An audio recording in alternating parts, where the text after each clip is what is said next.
नमस्कार, खबरों का पंचनामा देख रहे हैं आप और मैं हूं आपके साथ दिव्या सिंह। हम लेकर आए हैं देश और दुनिया की 5 बड़ी खबरें, जिस पर चर्चा के लिए हमारे साथ स्टूडियो मौजूद हैं कैपिटल टीवी के editor in chief doctor Manish Kumar. Doctor साहब, स्वागत है आपका। धन्यवाद। सबसे पहले एक नजर आज की टॉप हेडलाइंस पर। पीएम मोदी ने मध्य प्रदेश को दी 7,500 करोड़ की सौगात। झाबुआ से मिशन 400 पार की शुरुआत। मोदी के लगे नारे, फूल बरसाकर किया गया स्वागत। वरिष्ठ नेता आचार्य प्रमोद कृष्णम को कांग्रेस ने किया निष्कासित। पीएम मोदी से की थी मुलाकात। निष्कासन के बाद बोले कृष्णम, राम और राष्ट्र से समझौता नहीं। पंजाब में इंडी गठबंधन को केजरीवाल ने दिया झटका। सभी 13 सीटों पर अकेले चुनाव लड़ने का ऐलान। अकाली दल और बीजेपी गठबंधन की बातचीत थी।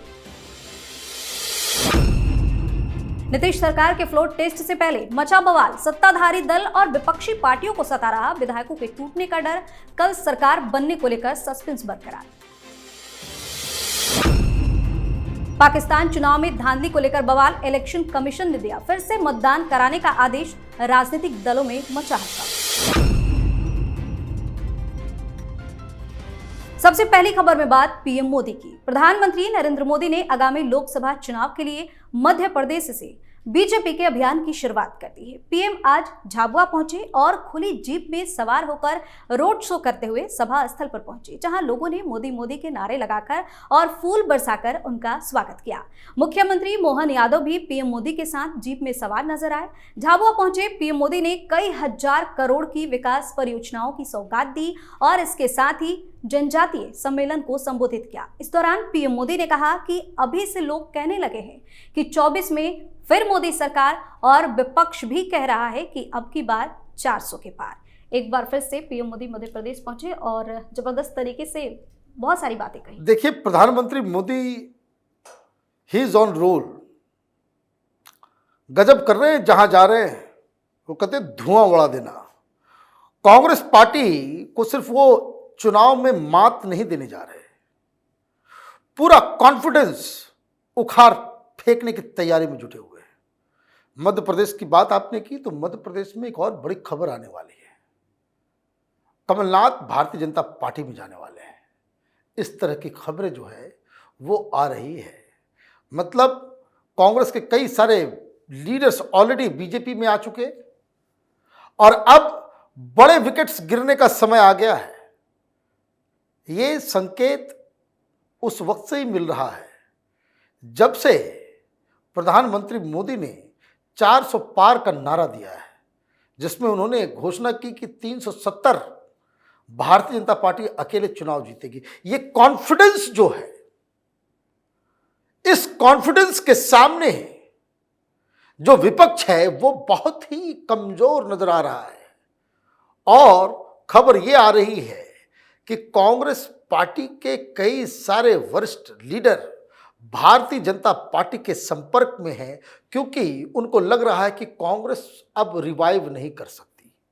राहुल गांधी की वजह से ये मामला बिल्कुल ठंडे बस्ते में चला गया है कि कांग्रेस पार्टी को फिर से जीवित किया जाए। यहां सारा कुछ राहुल गांधी को लॉन्च करने, राहुल गांधी को कोई महान नेता साबित करने में ये सारी एनर्जी लगा दी गई है और कांग्रेस यत्र तत्र सर्वत्र विखंडित होते चली जा रही है।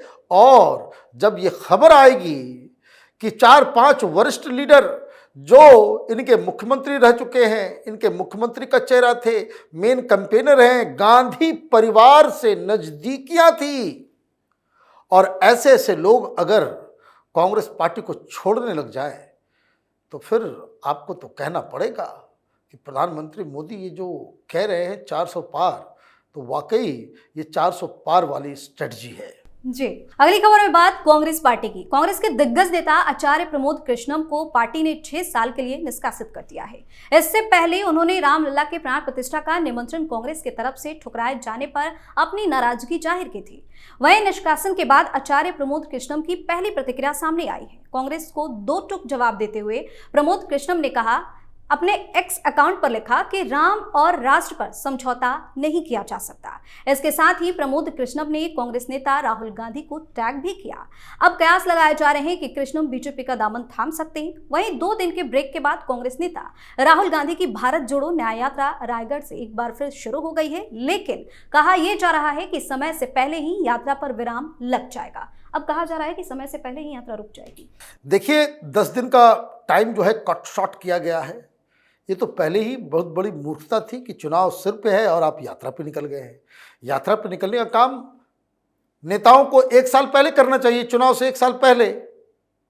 और यात्रा का पर्पस हाथ डुलाना नहीं होता है, मीम्स बनाना नहीं होता है, वीडियो रील्स बनाने के लिए आप यात्रा नहीं करते।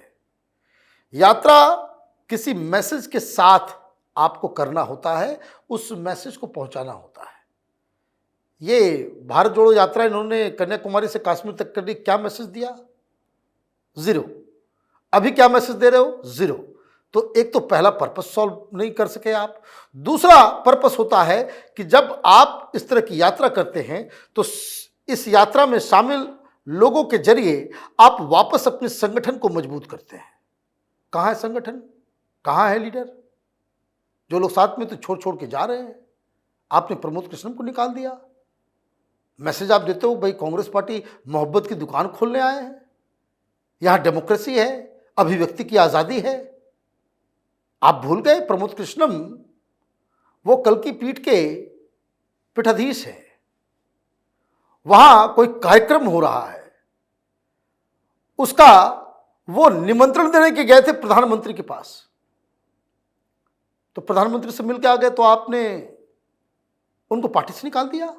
भाई वो एक संत भी हैं,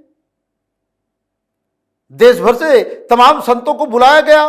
2000 से ज्यादा संत जो है वो अयोध्या पहुंचे थे, उनमें इनका नाम कैसे काटा जा सकता है? मतलब आपकी बेवकूफी की कोई सीमा नहीं है। मंदिर मंदिर भटक रहे हैं कि कोई मुझे हिंदू समझ लो, हिंदुओं के खिलाफ हम नहीं हैं। और आपके अंदर एक संत जो टेलीविजन चैनल पे कांग्रेस के हर कुकर्म को अब तक जो व्यक्ति डिफेंड करता आया, उसको आपने बाहर निकाल दिया।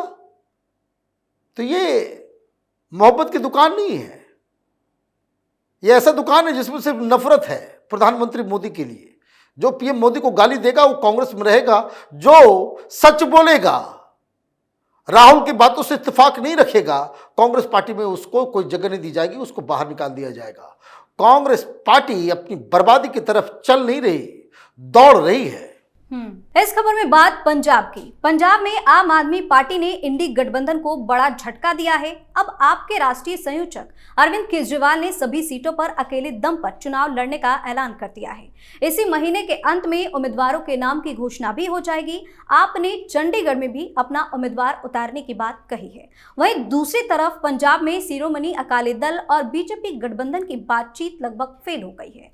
पंजाब में आम आदमी पार्टी और कांग्रेस के एक साथ चुनाव न लड़ने के ऐलान के बाद बीजेपी ने रणनीति बदल दी है। कहा जा रहा है कि पंजाब की बीजेपी लीडरशिप भी गठबंधन के पुराने फॉर्मूले के तहत ज्यादा सीटें अकाली दल को देने के हक में नहीं है। यही दोनों पार्टियों के बीच पेच फंस गया है। पंजाब में एक बार फिर से इंडी गठबंधन को जोरदार झटका। देखिए, इंडी गठबंधन कभी नाम का कोई चिड़िया थी नहीं, उड़ गई। ये लोग जो ये नैरेटिव क्रिएट करना चाह रहे थे और दिल्ली में बैठे वो तमाम दलाल किस्म के पत्रकार जो टेलीविजन चैनल में पहले एंकर हुआ करते थे, ये नैरेटिव क्रिएट कर रहे थे कि प्रधानमंत्री मोदी के खिलाफ पूरा देश खड़ा हो गया है। 28 पार्टियां मोदी के खिलाफ खड़ी हो गई हैं। कहां हैं सब लोग? नीतीश बाहर, ममता बाहर, अखिलेश बाहर, जयंत बाहर, अभी केजरीवाल का भी नंबर लग गया। भाई आपने जनता को बेवकूफ समझ लिया है कि पंजाब और चंडीगढ़ में आपने घोषणा कर दी कि भाई आम आदमी पार्टी अकेली लड़ेगी। किसके खिलाफ? कांग्रेस पार्टी के खिलाफ। आपने घोषणा कर दी असम में कि हमारे उम्मीदवार होंगे। किसके खिलाफ? कांग्रेस के खिलाफ। आपने गुजरात में घोषणा कर दी, 13 तारीख को मीटिंग बुला रहे हो जिसमें हरियाणा, गुजरात, महाराष्ट्र, कर्नाटक, छत्तीसगढ़, मध्य प्रदेश, देश भर में आप उम्मीदवार खड़ा करोगे, इसकी घोषणा करने वाले हो। यही आम आदमी पार्टी के लोग बता रहे हैं। तो ये गठबंधन कहां है? तो ये कांग्रेस पार्टी को सोचना चाहिए कि भाई गठबंधन तो कभी था ही नहीं। अब आपने बात की पंजाब में अकाली दल और बीजेपी की, तो जो बीजेपी के लोग हैं वो चाह भी रहे हैं यही कि अकाली दल के साथ अगर आप गठबंधन में जाते भी हैं तो ज्यादा सीटें मांगिए, उसके नीचे कॉम्प्रोमाइज मत कीजिए। क्योंकि अगर आपको इस इलेक्शन के बाद भारतीय जनता पार्टी को इंडिपेंडेंटली एक बड़ी शक्ति बनाना है पंजाब के अंदर, तो ये जरूरी है कि आप अपने दमखम, अपने हिसाब से आप चुनाव लड़ें। और भी लीडर्स ज्वाइन कर सकते हैं अगर अकाली दल के साथ अगर आप नहीं जाते हो तो। और अगर आप अकाली के साथ जाओगे तो ठीक वैसे ही 5 साल आप फिर पीछे चले जाओगे। तो ये गठबंधन होता दिख नहीं रहा था। अकाली दल को लग रहा है कि अभी भी वो पुरानी अकाली दल है, वैसी स्थिति तो है नहीं वहां पे। तो ये मुझे लग रहा है कि पंजाब में तो एक विचित्र तरह की स्थिति पैदा हो रही है। कई सारे मल्टी कॉर्नर फाइट जो है वो साफ प्रत्यक्ष रूप से दिख रहा है। लेकिन इसमें एक बात तो साफ है कि कांग्रेस पार्टी जिस इंडिया इंडिया के नाम पे कांव कांव कांव कांव सोशल मीडिया पे कर रही है वो ऑलरेडी मृत हो चुका है जी। और अब बात बिहार में खेला की। नीतीश सरकार के फ्लोर टेस्ट से पहले बिहार के सियासत में कोई बड़ा खेल हो सकता है। सत्ताधारी दल हो या विपक्षी पार्टियां, सभी को अपने विधायकों के टूटने का डर सता रहा है। यही वजह है कि सभी दलों ने अपने अपने विधायकों को एक जगह शिफ्ट कर दिया है। कांग्रेस के विधायक हैदराबाद में, जबकि बीजेपी के सभी विधायक बोधगया प्रवास पर हैं। जेडी ने अपने विधायकों को एकजुट कर रखा है, तो वहीं आज जेडी ने अपने विधायकों को तेजस्वी यादव के आवास पर नजरबंद कर दिया है। ऐसे में कल क्या होगा, इस पर पूरी तरह से सस्पेंस बरकरार है। क्या लगता है कल क्या होगा? पूरा माहौल गर्म है। देखिए, बहुत सारी चीजें, बहुत सारे लीगल और राजनीतिक जो है उलटफेर होने वाला है। कहानी बड़ा पेचीदा है और ये बिहार की राजनीति है जिसको तो दिल्ली में बैठे बड़े बड़े चाणक्य वो भी नहीं समझ पाते हैं। कांग्रेस के तमाम विधायक जिनके टूटने का खतरा था उनको हैदराबाद आप ले गए और वो हैदराबाद से लौट रहे हैं और बताया जा रहा है रात भर जो है वो तेजस्वी यादव के घर में ही रहेंगे। बहुत बड़ा घर है, लगता है वहीं पे इंतजाम है और उस घर से ही ये लोग फिर सदन में जाएंगे। लेकिन एक टेक्निकल मामला फंसा हुआ है। टेक्निकल मामला ये फंसा हुआ है कि अभी भी स्पीकर साहब आरजेडी के हैं। तो चौधरी साहब जो हैं उन्होंने कह दिया कि हम तो रिजाइन नहीं करेंगे, और अगर वो रिजाइन नहीं करेंगे तो स्पीकर जो है वो अलग अलग तरीके से मनमानी कर सकता है। फिर होगा यही कि फिर इस फैसले के ऊपर फिर कोर्ट, फिर लंबा खींचतान चलेगा। अब सवाल दूसरा है कि क्या आपत्ति हो सकती है। तो आपत्ति ये बताई जा रही है कि जो पहले नीतीश कुमार की स्ट्रेटजी थी कि वो सदन में जाएंगे, अविश्वास प्रस्ताव जो दिया गया है उसके ऊपर वोटिंग कराएंगे, स्पीकर साहब को हटाएंगे और जेडीयू के जो डिप्टी स्पीकर हैं वो आसन पे बैठेंगे और उनके ही नेतृत्व में सारा फ्लोर टेस्ट किया जाएगा। तब चीज़ें आसान हो जाएगी। लेकिन वो अगर नहीं होता है, क्योंकि चौधरी साहब एक अलग टेक्निकल पॉइंट उठा रहे हैं। वो टेक्निकल पॉइंट ये है कि आपने जो अविश्वास प्रस्ताव दिया है वही गैर कानूनी है। तो इसका मतलब है कि कल तो सस्पेंस बना हुआ रहेगा। टूट फूट की कहानी तो बाद में, पहले स्पीकर की कहानी ही वो लंबी चलने वाली है जी।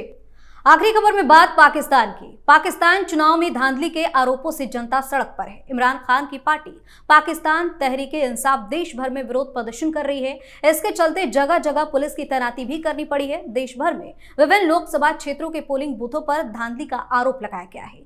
इस बीच पाकिस्तान के इलेक्शन कमीशन ने फिर से मतदान कराने का आदेश दे दिया है। इससे राजनीतिक दलों में हड़कंप मचा हुआ है। हालांकि चुनाव आयोग का यह आदेश केवल उन सीटों के लिए है जहां पर बड़ी धांधली होने, मतपत्र छीनने और मतदाताओं को वोट से वंचित करने जैसे गंभीर आरोप लगाए गए हैं। अन्य सीटों पर फिर से चुनाव नहीं होगा। क्या चल रहा है ये पाकिस्तान में? देखिए, पाकिस्तान में मजाक हो रहा है। सारा सोशल मीडिया पे देखिए थू थू कर रहे हैं लोग, वीडियोस आ रहे हैं। जमाना बदल गया। इन लोगों, ये आर्मी वालों को समझ में नहीं आया। 2-4 वीडियो ही काफी है। पूरे के पूरी दुनिया सवाल खड़े कर रही है कि भाई किस तरह का चुनाव कर रहे हो, मजाक हो रहा है। बैलेट पेपर है, उठा उठा के कोई ठप्पा मार रहा है।